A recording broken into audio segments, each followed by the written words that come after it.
നിരോധിത ഉൽപ്പന്നങ്ങൾ പുകയില ഉൽപ്പന്നങ്ങളൊക്കെ പിടികൂടിയതുമായി ബന്ധപ്പെട്ടുള്ള വാർത്തകളൊക്കെ വിവിധ ജില്ലകളിൽ നിന്ന് വരാറുണ്ട്. ഇപ്പോൾ വയനാട്ടിൽ അത്തരം ചില വാർത്തകൾ വരുന്നുണ്ട്. പക്ഷേ അത് വലിയ കണക്കുകളാണ്. വയനാട്ടിൽ നിരോധിത പുകയിലയുടെ വൻ ശേഖരമാണ് പിടികൂടിയത്. ലോറിയിൽ കടത്തുകയായിരുന്ന 3495 കിലോ പുകയില ഉൽപ്പന്നങ്ങളുമായി വയനാട് സ്വദേശി സഫീർ എക്സൈസ് പിടിയിൽ. മുത്തങ്ങ ചെക്ക് പോസ്റ്റിൽ വെച്ച് ഇന്നലെ രാത്രിയാണ് സംഭവം.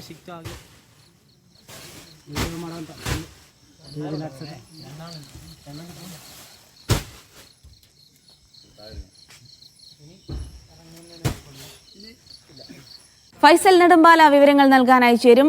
ഫൈസൽ, സാധാരണഗതിയിൽ ഇത്തരം വാർത്തകൾ പല ജില്ലകളിൽ നിന്നായിട്ട് വരാറുണ്ട്, 100-200 കിലോ ഒക്കെ. പക്ഷേ ഇത് ഇത്രയും അധികം ക്വാണ്ടിറ്റിയിൽ കടത്തുന്നുണ്ട്. വിവരങ്ങൾ കൂടുതൽ ലഭ്യമാകുന്നുണ്ടോ? എവിടെ നിന്ന് കൊണ്ടുവന്നു, എങ്ങോട്ടേക്ക് കൊണ്ടുപോകുന്നു?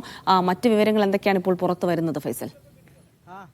അത്തരം വിവരങ്ങളൊക്കെ നമുക്ക് ലഭ്യമായി വരുന്നുള്ളൂ. എന്തായാലും എക്സൈസിന് ലഭിച്ച രഹസ്യ വിവരത്തെ തുടർന്ന് നടത്തിയ പരിശോധനയിലാണ് ഇത്തരത്തിൽ വലിയ തോതിലുള്ള അളവിലുള്ള ഈ പുകയില ഉൽപ്പന്നങ്ങൾ പിടികൂടിയിരിക്കുന്നത്. 3495 കിലോ പുകയില ഉൽപ്പന്നമാണ് എക്സൈസ് സംഘം പിടികൂടിയത്. ഇന്നലെ രാത്രിയിൽ മുത്തങ്ങ ചെക്ക് പോസ്റ്റിൽ നടത്തിയ പരിശോധനയിലാണ് ഇവ പിടികൂടിയിരിക്കുന്നത്. ഇതിൽ തന്നെ വയനാട് വാളാട് സ്വദേശി സഫീർ എന്നയാൾ എക്സൈസ് കസ്റ്റഡിയിൽ എടുത്തിട്ടുണ്ട്. കൂടുതൽ വിവരങ്ങൾ ഇയാളെ ചോദ്യം ചെയ്തു വരികയാണ്. അതിനുശേഷമായിരിക്കും കൂടുതൽ വിവരങ്ങൾ ലഭ്യമായി വരിക. എന്തായാലും ഈ മുത്തങ്ങ ചെക്ക് പോസ്റ്റുകളെ നമുക്കറിയാം, കേരളത്തിലേക്കുള്ള ഏറ്റവും പ്രധാനപ്പെട്ട അതിർത്തി ചെക്ക് പോസ്റ്റുകളിൽ ഒന്നാണ് ഈ മുത്തങ്ങ ചെക്ക് പോസ്റ്റ് എന്നത്. നിരവധി വാഹനങ്ങളും ഇതുമായി ബന്ധപ്പെട്ടുകൊണ്ട് നിരവധിയായിട്ടുള്ള ചരക്ക് വാഹനങ്ങളൊക്കെ തന്നെ കടന്നു വരുന്ന ഒരു പ്രധാന പാത കൂടിയാണ്. അതുകൊണ്ട് തന്നെ നിരന്തരം എക്സൈസിന്റെ പരിശോധന ഉണ്ടാകുന്ന ഒരു സ്ഥലം കൂടിയാണ്.